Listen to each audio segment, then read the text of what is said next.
करा साहेब. सन्माननीय मंत्री महोदयांनी सांगितलं की KYC करायला बराच 13-14 कंडिशन्स असतात.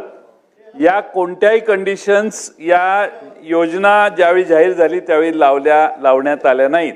आता तुम्ही लावायला लागल्या. तुमच्या वेबसाईटवर जर बघितलं तर मागच्या महिन्यामध्ये 1,06,00,000 महिला एवढाच आकडा दिसत होता.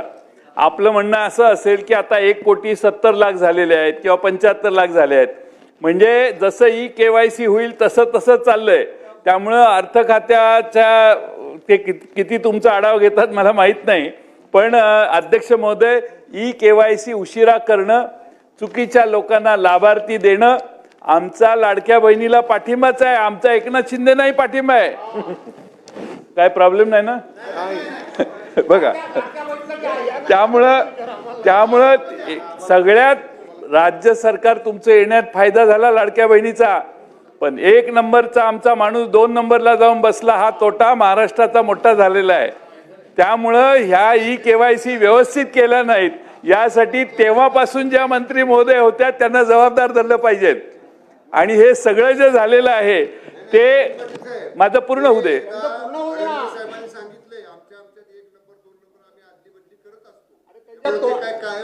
अध्यक्ष महोदय, एकनाथ शिंदे साहेब असल्याच लोकांनी तुमचं नुकसान केलेलं आहे. एकनाथ शिंदे साहेब असल्याच लोकांनी तुमचं नुकसान केलं. तुम्हाला ते सारखं समजावून सांगतायत, काय हरकत नाही. 1 नंबर हा 1 नंबरच असतो.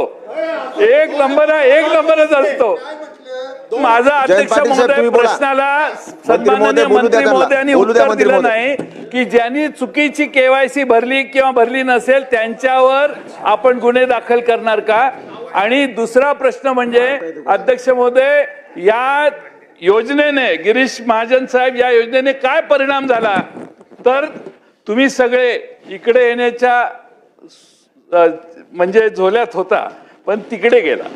त्याला जो प्रमुख ज्याने हे तुम्हाला योजना आणायचं काम केलं त्या माणसावर अन्याय होतोय असं आता अलीकडे आम्हाला वाटायला लागले.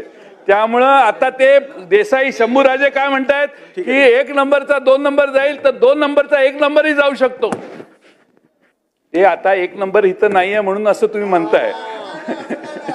त्यामुळे 2 नंबरचा माणूस 1 नंबरला जाणार आहे या 5 वर्षात, एवढं तुम्ही जाहीर करा.